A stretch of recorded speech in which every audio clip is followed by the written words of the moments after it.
Find out who Vice President Harris is picking as her running mate. This against former President Donald Trump. Here's a list of the potential picks. Over the weekend, she reportedly met with Senator Mark Kelly and Governors Josh Shapiro and Tim Walz. The polls showed Trump with a lead that's now below 1%, a big difference from the lead he had over President Biden. That was just a few weeks ago. To discuss where the race stands, we are joined by our panel of undecided voters: Democrat Rhonda Fulgenetti, Republican Mitch Robson, and Independent Daryll Triplett. Wonderful to have you all. Thank you for being here. Daryll, I'd like to start with you. In your view, which potential VP pick would add the most momentum, do you think, to the Harris ticket? Who would earn your vote? You know, at this point, on the Harris ticket, with the things that's been going on, her campaign to me looks like a bunch of buffoons, and I'm very serious when I say that. Well, when you're talking about Kamala's staff and the Democratic Party, even with the pick with her, to me as a citizen, it just seems to be a very lazy pick, like low-hanging fruit. And, that's why a lot of people are, in my opinion, are leaving the Democratic Party and exploring other things.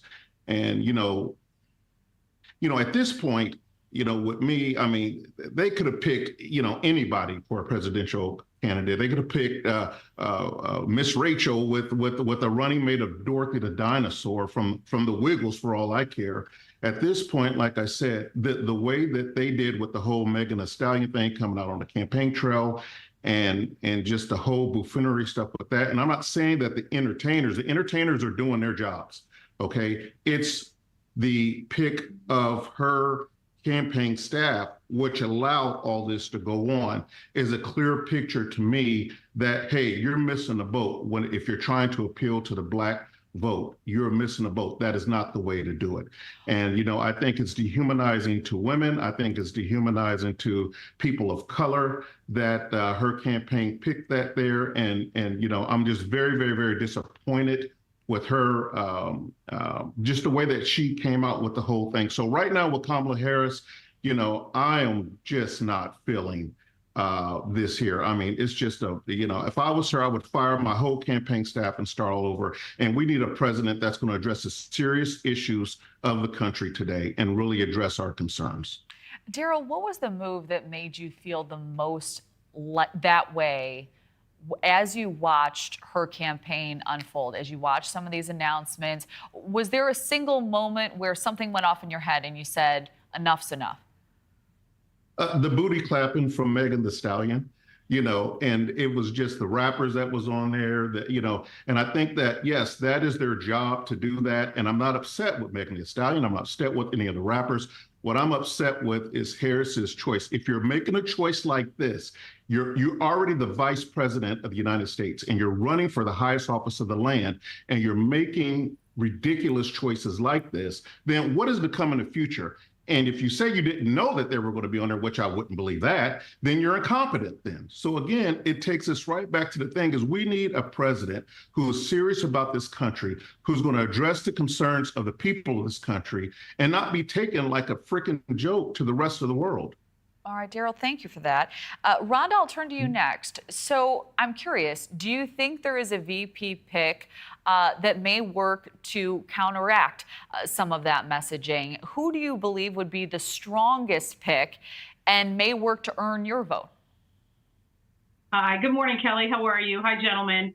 I really am hoping and rooting that tomorrow in Philadelphia we have Josh Shapiro, the governor of Pennsylvania, on the ticket. I unfortunately disagree with our co-panelists here. I don't think anybody's doing anything buffoonery. I really think that at this point in time, both sides are trying to do the best they can to put their best foot forward. And the question is, do you like what they're presenting, right?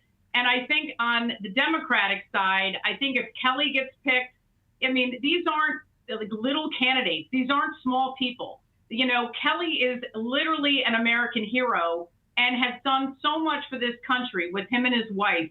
It's actually offensive to hear that pick would not be a good pick for this country. In addition to that, you have Josh, who has done so much for the state of Pennsylvania. I am from the Philadelphia area. I know what he's done for the state, and I know how hard he can campaign.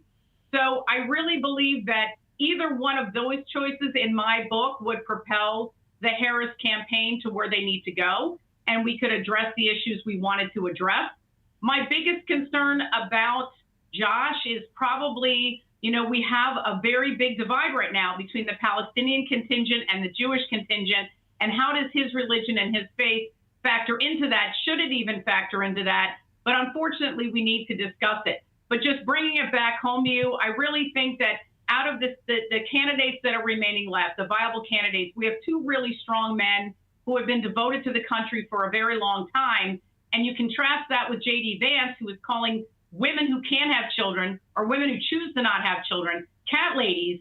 I think if there's buffoonery going on, it's on the other side right now. And as an undecided voter, it's very, very hard to weed through how both sides can't get this right. How do we not have this right at this point in the campaign? It's actually ridiculous to think about what's gone on in the last month. I mean, I'm glad that the Democratic ticket kind of cleaned up the ticket, but on the Republican side, pick Nikki Haley, pick Ron DeSantis, pick somebody that can give that ticket more credibility than J.D. Vance. How much, Rhonda, would you say her VP pick? Because it sounds like while you may be undecided, you have strong feelings about what's happening during these campaigns. I think most of America does. Actually, I'm very impressed that we have 3 undecided voters at this point, because this is exactly who both candidates want to talk to. So it's fascinating to pick your brains. Rana, would there be a VP choice who you would say on the table now for Harris that you would say, if she goes this way, I'm going to support the other side?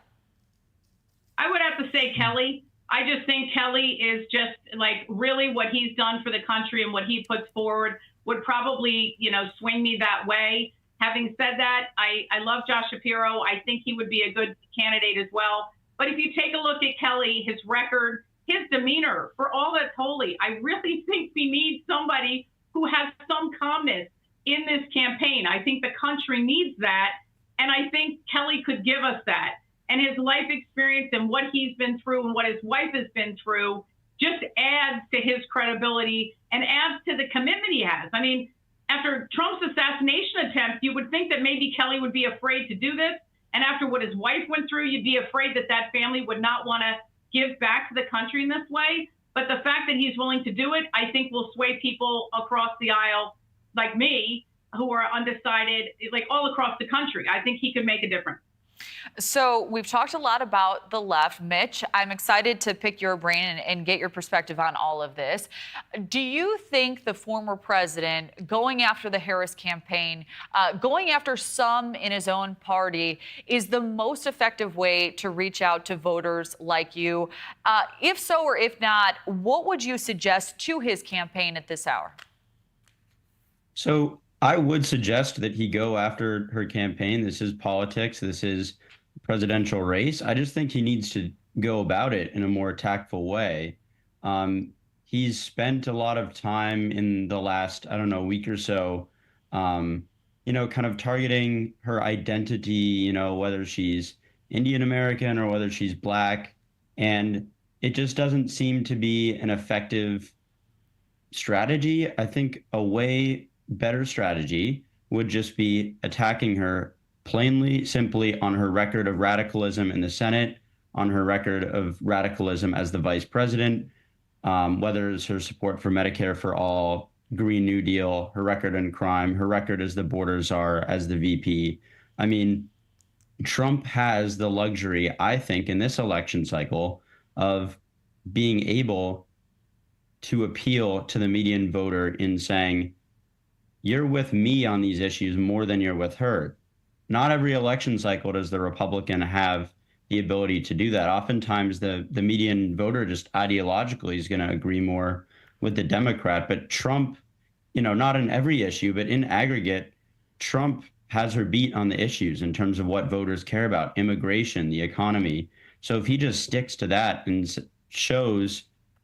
demonstrates Kamala Harris's record of radicalism, all of her conversations about equity that she constantly promotes, I think that's going to resonate with voters a lot more than, unfocused attacks about her identity, her background. So he should be going on offense, just okay. not in this way. And that's very interesting. So it sounds to me, and I see Daryll nodding at all of this. This is fascinating. When you say that, Mitch, when you say that he is winning on all of these issues, and I apologize, we're a bit short on time, why are you still saying that you're an undecided voter if you feel like he is the clear winner on the issues? Is it style points that make you fearful of voting for Donald Trump to be the next president of the United States? And if so, what concerns you the most about him holding that high office once again? I guess I'm mainly concerned that while I do think he has her beat on a lot of the core issues, I'm mainly concerned that he's going to be a repeat of his first term when it comes to issues like the national debt, when it comes to spending. I do want to see a president who is genuinely governing with a conservative agenda when it comes to the budget, when it comes to trying to address the national debt. And I think, Trump did not show that he is capable through one term of doing that. I am optimistic that maybe if he surrounds himself with better people, he can do better, but I'm not optimistic about that. Daryll, I'm going to give you final thoughts here. We only have about a minute left. What do you make of what Mitch just said? I see you nodding. I see you reacting to it. What are your thoughts? Well, to me, we've always had a deficit problem since the beginning of time. I don't know if Kamala is Monday through Wednesday she's Indian or Thursday through Sunday she's Black. I don't care anything like that. What I care about is the person who is our commander in chief, looking out for the United States of America, looking out for the little man and being fair and equal across the board. And I do not think that, and I'm sorry, I have to be honest, I do not think Kamala Harris is it. I think that the Democratic Party looked at it and said, oh, there's a Black woman. Let's throw her in because I think she's the only one that could be able to possibly beat Trump. And then not looking at it as, would she be a good fit for the people, the taxpayers of the United States of America? Yeah, there is some room for Trump to improve on, absolutely. But in whole, as being an undecided voter, I could tell you right now, she doesn't have my vote yet. And I don't know that she will. Oh, these conversations are so eye-opening. I wish we had more time. Rhonda, Mitch, Daryll, thank you all for joining us. We hope to see you again soon.